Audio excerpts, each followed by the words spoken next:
We have another busy day from the NHL waiver wire. Today we have 4 claims from yesterday, a new player on waivers, plus we've learned some more about signings and injuries. We'll discuss all the latest news coming up next.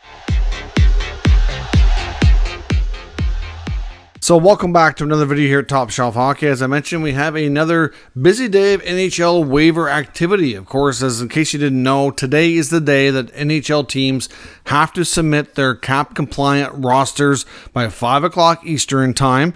Maximum 23 players on the roster, and of course, like I said, meet all the cap obligation. So it's expected there's going to be some cap gymnastics today, and we've certainly seen a little bit of this already. And we have a big day on waivers. So new on waivers today is New York Islanders forward Ross Johnston. He's the only one. Ross Johnston has a contract that's mostly variable in the American Hockey League. He was basically brought into the Islanders a few years back when they thought Matt Martin might be retiring. Martin didn't retire, and he's kind of been an extra for the most part. So Johnston will clear. I would suspect he'll clear and go down to Bridgeport tomorrow. Well, he doesn't have to. They can keep him, I guess, because technically that won't be effective till tomorrow. So they will be compliant with him on the roster, but they give him some flexibility there. The waiver claims, though, for today are certainly interesting. First one is the Ottawa Senators have reclaimed defenseman Lassie Thompson. Now, of course, Lassie Thompson in the past week was claimed by the Anaheim Ducks on waivers. Thompson was an early cut from training camp and was attempted to be sent down to Belleville in the American Hockey League. And unfortunately, he was picked up by the Ducks. The Ducks got him into some preseason action. I know I didn't see all the games, but I know I did see a couple of key mistakes that he made. And that was enough for them to place him back on waivers. The other thing with the Ducks as well is when they picked him up, Jamie Drysdale was not signed. So I think it was more of a case of Drysdale insurance in case they didn't come to terms. They thought Thompson might have been a better option than some of their other youngsters in their organization and could have given him a shot to play for a little while until Drysdale was signed. Ultimately, the Drysdale situation got resolved. He comes back and plays a little bit. They didn't see enough to warrant keeping him back on waivers, so the Senators had an opportunity to be able to pick him back up and place him directly in Belleville. So they're the only team, of course, that could do that. So makes sense. It'll be a nice addition to their American Hockey League team and see if they can't continue to work with them and develop. And maybe there's still a future for him with the Sens. It's hard to say. As I mentioned when he was picked up, though, the Sens' top 4 defense is pretty well set. At this point, I would think that they have a lot of guys vying for your final 2 spots, and over time, maybe that changes a little bit. So it's hard to say, but maybe in the future, they can either find a roster spot for him or maybe consider a trade so they don't lose him for nothing again. Another claim today is the Calgary Flames claiming AJ Greer on waivers from the Boston Bruins. So there was a lot of talk that the Flames might be grabbing a player, especially due to some of their injuries with, Peltier being out, Rooney. There was a lot of talk they were looking at some options for their bottom 6. I know there was some talk they may look at provincial rival Edmonton's Raphael Lavoie. And, of course, they went in a different direction. AJ Greer has a little bit more NHL experience, a little bit older, has played with the Bruins. He was with the Avs before that. So Greer, with the changes that the Bruins have made, kind of lost a spot this year. So he'll go to Calgary. Should be a decent bottom 6 forward, not somebody who's going to give you a ton of offense, but somebody who's used to playing bottom 6 role, can play physical, participate a little bit on special teams. So decent pickup there from the Flames.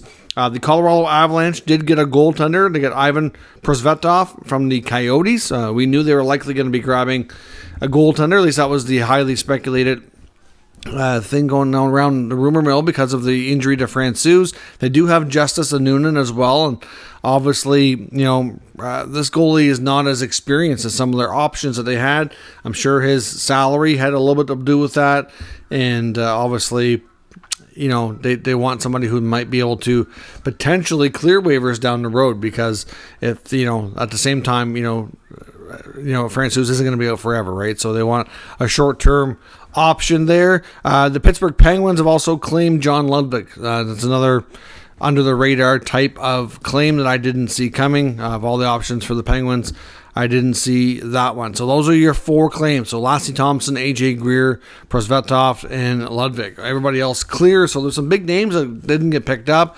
including number 3 goalie in Toronto, Martin Jones. I know a lot of people thought Tampa would pick him up, but earlier today we learned that the Tampa Bay Lightning were signing Austin Watson. He gets a 1-year, one-way deal at like $766,000, and with their LTI amount that they can take with the Brent Seabrook contract, that pretty much maximizes their cap space to a T. It's almost like a perfect capture. So I figured with the Watson contract being rate, like, that finite number was like 766, and the change on it was exactly to get him right to the cap. I couldn't imagine a scenario where they were going to pick up a goaltender on waivers. So John Cooper did say today that Jonas Johansson will be their starter in opening night. And we'll see where things go. Doesn't mean they'll stick with that. We'll have to wait and see. I believe Matt Tompkins is going to be riding the backup goalie duties for the time being. Maybe they'll split a little bit. Hard to say where things go on that front, but after the Watson signing this morning, I kind of figured Tampa wouldn't be claiming a goalie. But besides Martin Jones, Raphael Lavoie, we had Studnicka and Wolanin in Vancouver, Colin Delia. Denisenko is back on waivers with Vegas. Florida could have recaptured him and sent him to the minors. They chose not to. That's interesting. Simon Benoit with Toronto as well. Zach Bogosian. A lot of people thought Bogosian was going to get picked up for sure. Callie Rosen, Radim Zahorna, Magnus Hellberg, another goalie. Anderson Dolan with the Kings too. So lots of names that people thought were possible that we had talked about yesterday that turned out not to get picked up. Now, the other thing here too is I don't think we're completely done with seeing some cap gymnastics. Wouldn't be shocked if we saw a minor trade or so before the cutoff today. Doesn't mean it's going to happen, but there's still some teams out there that are juggling a few things. And of course, some teams are going to submit their rosters today to be compliant, and that's not exactly what they're going to have in the lineup in the next couple of days as they play their first games either. So keep that in mind. Some players could go down to the minors just as a paper transaction, just to be compliant, and they'll rejig things here over time. So, like I said, there's still some rumors about some activity being going on. We're still waiting on a few other things, especially in Ottawa. Shane Pinto, will he be signed? Is there any chance he gets into game 1? They don't play till Wednesday. I'm having my doubts. Maybe at this point he can maybe make the second or third game if they get a contract done in the next couple of days. They're still not clear about Josh Norris and whether or not he's going LTIR or not.